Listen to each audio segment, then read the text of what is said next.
অসমৰ বিশেষকৈ সাংস্কৃতিক প্ৰাণকেন্দ্ৰ স্বৰূপ বুলি কোৱা হয় ৰবীন্দ্ৰ ভৱনত। সেই ৰবীন্দ্ৰ ভৱনত সাধাৰণতে কেনেকুৱা ধৰণৰ নাটকৰ ক্ষেত্ৰতে হওক বিভিন্ন অনুষ্ঠানৰ ক্ষেত্ৰতে হওক কেনেধৰণৰ ব্যস্ততা থাকে সেয়া নিশ্চয়কৈ সকলোৱে গম পায়। কিন্তু দেখিবলৈ পোৱা গৈছিল যে 2018 চনতে প্ৰথম ৰবীন্দ্ৰ ভৱনৰ মেৰামতিৰ কাৰণে কিছু বছৰ দুবছৰ ধৰি বন্ধ হৈ আছিল। তাৰপিছত মুকলি কৰিছিল ক'ভিডৰ পিছত, ক'ভিডকালীন পৰিস্থিতিৰ পিছত মুকলি কৰিছিল। মুকলি কৰাৰ পাছত আকৌ দেখিবলৈ পোৱা গ'ল যে হঠাৎ ৰবীন্দ্ৰ ভৱনত 2022 চনৰ 17 মে' দিনাখন খুব বেছি 17 জুনৰ দিনাখন খুব বেছি বৰষুণ হৈছিল। বৰষুণৰ কাৰণে আকৌ ৰবীন্দ্ৰ ভৱনত আচলতে বিশেষকৈ পানীৰে ভৰি পৰে। তাৰ পাছতে ৰবীন্দ্ৰ ভৱনটো বন্ধ কৰি তেতিয়াৰ পৰা ৰবীন্দ্ৰ ভৱন দেখিবলৈ পোৱা গৈছে 2022 চনৰ 17 জুনৰ পৰা আজিলৈকে ৰবীন্দ্ৰ ভৱনটো বন্ধ হৈ আছে। বন্ধ হৈ থকাৰ ফলশ্ৰুতিত সাংস্কৃতিক ক্ষেত্ৰত কি ধৰণৰ ক্ষয়ক্ষতি হৈছে সকলোৱে নিশ্চয়কৈ গম পাইছে বা সকলোৱে অনুধাৱন কৰিব পাৰিছে।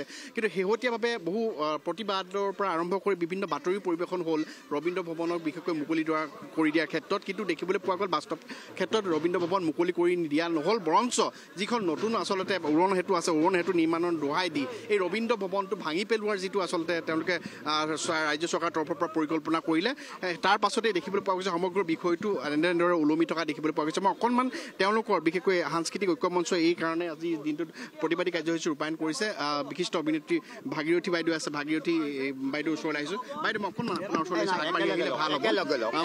মই লাইভত আছোঁ গতিকে কথাখিনি তেওঁ যিহেতু ক'ব পাৰে, ক'ব নিশ্চয়কৈ দায়িত্ব দিছে, ক'ব পাৰিব। অকণমান কথাটো হ'ল দীৰ্ঘদিন ধৰি 2022 চনৰ প্ৰায় 20 জুনৰ পৰা এই ৰবীন্দ্ৰ ভৱন বন্ধ হৈ আছে আৰু শেহতীয়াকৈ খবৰ ওলাইছে ৰবীন্দ্ৰ ভৱনটো ভাঙি দিয়া হ'ব, তেনেকুৱা ধৰণৰ খবৰ এটা ওলাইছে। এতিয়া সেইবাবেই আমি ভাবি আছোঁ 2 বছৰৰ পৰা 3 বছৰৰ পৰা বন্ধ আছে, আমি নাটক কৰিব পৰা নাই। আমি কৃপয়া চবে সকলোৱে মিলিজুলি এইটোৰ কাৰণে কৰিছোঁ, আমাক নাটক কৰিবলৈ এটা জেগা দিয়ক। এইটো বেলেগৰ জেগা নহয়, আমাৰ কলাকাৰৰ জেগা, আমাৰ আৰ্টিষ্টবিলাকৰ জেগা। সেইকাৰণে নাটক কৰিবলৈ জেগা দিয়ক, আমি মুকলিভাৱে ধুনীয়াকৈ নাটক কৰিম। আমি নিজে নিজে চবে নাটক কৰি আছোঁ, কিন্তু আমাৰ ঠাই নাই। আছে যদিও বহুত দাম আছে, সেইটো দামত আমি কৰিব নোৱাৰোঁ। এতিয়া ৰবীন্দ্ৰ ভৱন মানে ঐতিহ্যপূৰ্ণ, এইটোক ৰক্ষা কৰক। আমি এটাই বিনতি, যেনেকৈ আমাক CM গামচা দি পঠায় বিহুৰ সময়ত বিৰাট আনন্দ পাওঁ, কিয় আমাক ৰেচপেক্ট কৰিছে, আমাক জানে কলাকাৰক। আমি এইটোও বিচাৰোঁ যে আমি বিচাৰি আছোঁ, আমি ভিক্ষা কৰি আছোঁ, ভিক্ষা দিয়ক বুলি কৰিছোঁ। ৰবীন্দ্ৰ ভৱন আমাক ভিক্ষা দিয়ক, আমি নাটক কৰিম। আমি নাটকৰ মানুহ ভিক্ষা খুজিবলৈও বেয়া নাপাওঁ, ভিক্ষা খুজি হ'লেও আমি ৰবীন্দ্ৰ ভৱন বিচাৰিছোঁ। আমাৰ যেনেকৈ গামচা দি সন্মান কৰে আমি বিৰাট ফূৰ্তি পাম, সকলোকে কৈ ফুৰিম কি CMৰ পৰা আমাক গামচা আহিছে, চাওক আমি অসমৰ কলাকাৰ। এই আমাক কলাকাৰৰ কাৰণে আমি সকলোৱে হাত জোৰি বিনতি কৰি আছোঁ, আমাৰ ৰবীন্দ্ৰ ভৱনতো উভতাই দিয়ক। এই ৰবীন্দ্ৰ ভৱনত আমি নাটক কৰোঁ, আমি নহয় আমি কৰিছোঁ কিছুমান। আমাৰ নতুন প্ৰজন্ম আছে, এওঁলোকে ক'ত যাব, কি কৰিব, 25-30 হাজাৰ দি কেনেকৈ নাটক কৰিব পাৰিব। এটাই বিনতি, আমাক ৰবীন্দ্ৰ ভৱন দিয়ক, কম পইচা দিয়ক, আমি সকলোৱে বছৰ জুৰি কাম কৰিম। ধন্যবাদ জ্ঞাপন কৰিছোঁ। মই অকণমান কিছু আগলৈ যাব খুজিছোঁ, মই তেওঁলোকৰ পৰা ল'বলৈ চেষ্টা কৰিম। তেওঁলোকে যিহেতু ইতিমধ্যে মন্তব্য প্ৰকাশ কৰিছে, অকণমান মই আপোনাৰ ওচৰলৈ আহিছোঁ। আজি আহ্বান জনাইছিলোঁ যে আমাৰ ইয়াত শিল্পীসকল লগ হ'ব আৰু লগ হৈ এটাই আমাৰ আহ্বান, সেই আহ্বানটো হ'ল যে ৰবীন্দ্ৰ ভৱনটো আগত যেনেকৈ আছে এই ৰবীন্দ্ৰ ভৱনটোকে শিল্পীসকলক মেৰামতি কৰি উভতাই দিয়ক।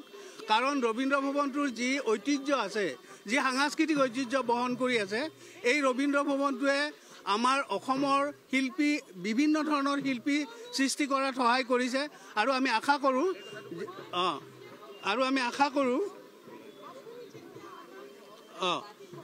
আশা কৰোঁ যে চৰকাৰে এই কথাটো বুজি পায়, যিহেতু তেওঁলোকে ভাৰতীয় সংস্কৃতি, অসমীয়া সংস্কৃতিৰ কথা কয়।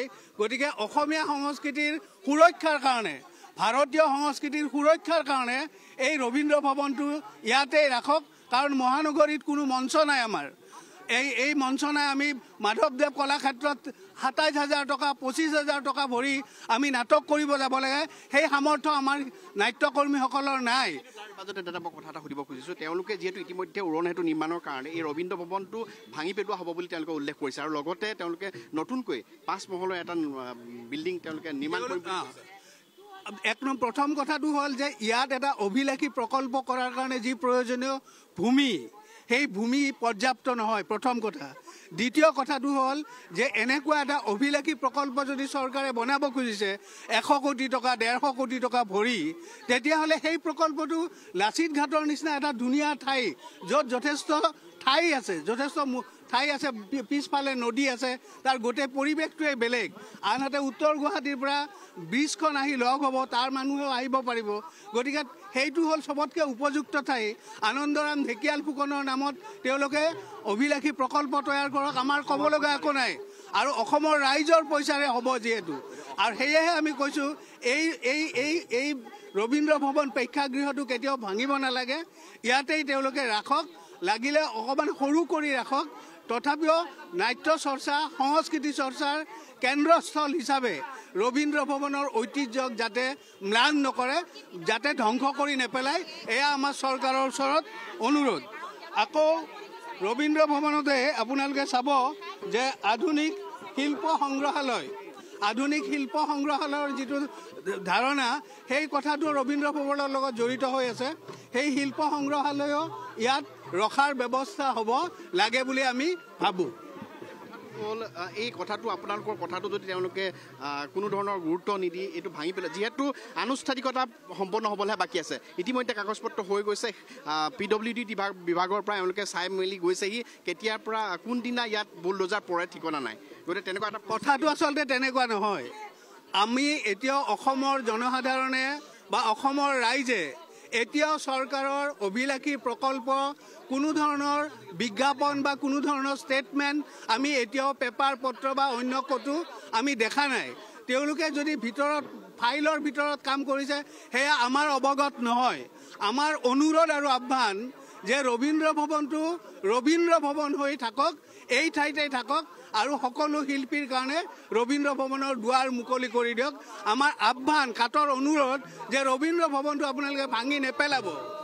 তাৰ মাজতে বিশেষকৈ তেওঁলোকে যিটো অভিলাষী আঁচনিৰ কথা কৈছে, অভিলাষী আঁচনিটোৰ ক্ষেত্ৰত কিন্তু আজিলৈকে DPR প্ৰস্তুত কৰা দেখা নাই, প্ৰথম কথা। দ্বিতীয় কথাটো হ'ল তেওঁলোকে যোৱা বাজেটতো আমি নেদেখিলোঁ যে তেওঁলোকে এই কথাখিনি অন্তৰ্ভুক্ত কৰিছে বুলি। গতিকে তেনেকুৱা এটা কথা, গতিকে এই কথাটো কিমান দূৰ সত্য হ'ব? সত্য অসত্য আমি নাজানো, কাৰণ আমি চৰকাৰৰ ফালৰ পৰা মুকলিমূৰীয়া কোনো বিজ্ঞাপন বা কোনো ধৰণৰ ষ্টেটমেণ্ট আমি পোৱা নাই। যিহেতু পোৱা নাই, আমি সেই কথাটো ক'ব নোৱাৰোঁ। আমি ভাবিছোঁ তেওঁলোকৰ অভিলাষী আঁচনি বেলেগত হ'ব, কিন্তু ৰবীন্দ্ৰ ভৱনটো ৰবীন্দ্ৰ ভৱনতে থাকিব। এখেতে জ্ঞাপন কৰিছে, সম্পৰ্কতা আছে। সম্পৰ্কতা কথাটো হ'ল যে ৰবীন্দ্ৰ ভৱনৰ এটা স্বকীয়তা আছে, বৈশিষ্ট্য আছে, আৰু এটা ঐতিহ্য আছে। এই ঐতিহ্য যাতে কোনো কাৰণতে ইয়াত বিনষ্ট নহয়, সেইকাৰণে আমি শিল্পী সমাজে আজি তাৰ যি শুনিছোঁ ইয়াত বেলেগ প্ৰকল্প হ'ব পাৰে বুলি, কিন্তু তাৰ আমি সেইটো নিবিচাৰোঁ। ৰবীন্দ্ৰ স্বকীয়তা থাকক। আৰু লগতে ৰবীন্দ্ৰ ভৱন বুলি ক'লে অকল পাৰফৰ্মিং আৰ্টে নহয়, ইয়াৰ লগত এটা ৰাজ্যিক কলা বিথীকা আছে। কোনো কাৰণ নোহোৱাকৈ প্ৰায় 2-3 বছৰ এই কলা বিথীকাটো বন্ধ কৰি ৰাখিছে, কোনো কাৰণ নাই। আচলতে সাংস্কৃতিক এটা পৰিৱেশ এই চৰকাৰে বোধ হয় যেন তেওঁলোকে বিনষ্ট কৰিব বিচাৰিছে। এনেকুৱাকৈ সাংস্কৃতিবান মানুহসকল একগোট নহওক, এনেকুৱা কিবা তেওঁলোকৰ যদি আঁচনি আছে নাজানো, কিন্তু কলা বিথীকাটো ৰবীন্দ্ৰ ভৱনৰ লগতে অতি সোনকালে আমাৰ শিল্পী সমাজৰ কাৰণে মুকলি কৰি দিয়ক। আমাৰ শিল্পী সমাজৰ পৰা এইটো আমাৰ আহ্বান। নিশ্চয় শিল্পী সমাজৰ তৰফৰ পৰা এই ধৰণৰ আহ্বান জনাইছে। কিন্তু তাৰ মাজতে মই শ্যামল উল্লেখ কৰি ল'ব বিচাৰিছিলোঁ যে 2018 বৰ্ষত তেওঁলোকে নিৰ্মাণৰ নামত 8,60,00,000 টকা ব্যয় কৰিছিল। তাৰপিছত ৰবীন্দ্ৰ ভৱন মুকলি কৰি দিছিল ক'ভিডকালীন পৰিস্থিতিৰ পিছত।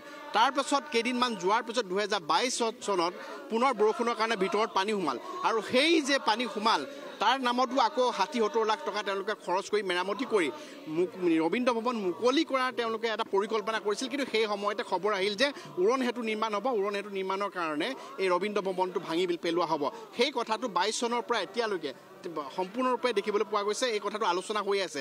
তেওঁলোকে মাজতে ক'লে যে 5 মহলীয়া এটা অভিলাষী তেওঁলোকে আঁচনি লৈছে, য'ত কলা বিথীকাকে ধৰি ৰবীন্দ্ৰ ভৱনৰ গোটেই প্ৰেক্ষাগৃহ থাকিব বুলি তেওঁলোকে আঁচনিটো কৰিলে কিন্তু এই পৰ্যন্তলৈকে এই মুহূৰ্তলৈকে তেওঁলোকৰ কোনো ডিটেইলছ প্ৰজেক্ট ৰিপৰ্ট বা DPR নেদেখিলোঁ আৰু সমান্তৰালভাৱে শেহতীয়া যিটো বাজেট অধিৱেশন সেই বাজেট অধিৱেশনতো কিন্তু ৰবীন্দ্ৰ ভৱনৰ সংক্ৰান্তত কোনো কথাই উল্লেখ নহ'ল গতিকে সেইবাবে আজি দেখিবলৈ পোৱা গৈছে শিল্পী সমাজ ওলাই আহিছে শিল্পী সমাজৰ ঐক্যমঞ্চ আহি তেওঁলোকে অভিনৱ প্ৰতিবাদ কৰা দেখিবলৈ পোৱা গৈছে মই অকণমান আকৌ সেই প্ৰতিবাদৰ পৰিৱেশ মই অকণমান দেখুৱাবলৈ চেষ্টা কৰিছোঁ এই মুহূৰ্তত হাতত কাৰ্ড লৈ তেওঁলোকে সংস্কৃতি অনুশীলন নাটকৰ তীৰ্থস্থান ৰবীন্দ্ৰ ভৱন আমাৰ প্ৰাণৰ প্ৰাণ বুলি তেওঁলোকে কৈছে পোহৰ বাটেৰে আগুৱাই যাওঁ আমি ৰবীন্দ্ৰ ভৱনৰ বন্ধ দুৱাৰ দিয়ক খুলি এনেধৰণে তেওঁলোকে মন্তব্য আগবঢ়োৱা দেখিবলৈ পোৱা গৈছে মই তেওঁলোকে হাতত ফেষ্টুন আৰু কাৰ্ড লৈ এনেদৰে আচলতে প্ৰতিবাদী কাৰ্যসূচী ৰূপায়ণ কৰা দেখিবলৈ পোৱা গৈছে আৰু মই পুনৰ কৈছোঁ যে ৰবীন্দ্ৰ ভৱনটো 2022 চনৰ 17 জুনৰ পৰা বন্ধ হৈ থকা দেখিবলৈ পোৱা গৈছে আৰু মই অকণমান দাদা নয়ন প্ৰসাদ দা আছে নয়ন প্ৰসাদ দা যিহেতু অনবৰতে ব্যস্ত হৈ থাকে তেওঁ নাটকৰ সৈতে আৰু চকুৰ সন্মুখত আৰম্ভণিৰ পৰা দেখি থকা এই ৰবীন্দ্ৰ ভৱনটো এনেকৈ বন্ধ হৈ গৈছে বন্ধ হৈ যোৱাৰ পাছত একেবাৰে ভাঙি পেলোৱা কথাটো ওলাইছে গতিকে এই কথাটো নিশ্চয়কৈ সহ্য কৰিবলৈ দিগদাৰ হয় নিশ্চয়কৈ দিগদাৰ আৰু আটাইতকৈ আমাৰ দুখ লাগিছে যে 3 বছৰ অনাহকত পেলাই থলে হলটো আমি যদি খোলা থাকিলেহেঁতেন আমি তাত অনুষ্ঠান কৰি থাকিব পাৰিলোহেঁতেন আৰু তাৰপিছত গভৰ্ণমেণ্টে যি সিদ্ধান্ত লয় সকলোৱে মিলি আমি তাত হয়তো ছাপোৰ্ট কৰিলোহেঁতেন কিন্তু এতিয়া কথাটো একেবাৰে সলনি হৈ গ'ল 3 বছৰ বন্ধ হৈ থাকিলে এতিয়া চৰকাৰে কেতিয়া কাম কৰিব কেতিয়া ভাঙিব নতুন কৰিব নে পুৰণাটোকে ঠিক কৰিব এইটো গোটেই বস্তুটো এটা অনিশ্চয়তাৰ ভিতৰত সোমাই পৰিছে গতিকে আমি বিচাৰিছোঁ এই অনিশ্চয়তাৰ অৱসান হ'ব লাগে আৰু আমাক এই ৰবীন্দ্ৰ ভৱনটো অতি সোনকালে আমাক মুকলি কৰি দিব লাগে আৰু যেতিয়া নতুন কিবা হ'ব তেতিয়া সেইটো পিছত দেখা যাব সেই কথাটো সেইটোৱে ধন্যবাদ নয়না মই অকণমান দেখুৱাব খুজিছোঁ তেওঁলোকে সাংস্কৃতিক কাৰ্যসূচীৰ অভিনৱ প্ৰতিবাদী কাৰ্যসূচী ৰূপায়ণ কৰা দেখিবলৈ পোৱা গৈছে অকণমান গণেশৰ জৰিয়তে দেখুৱাবলৈ চেষ্টা কৰিম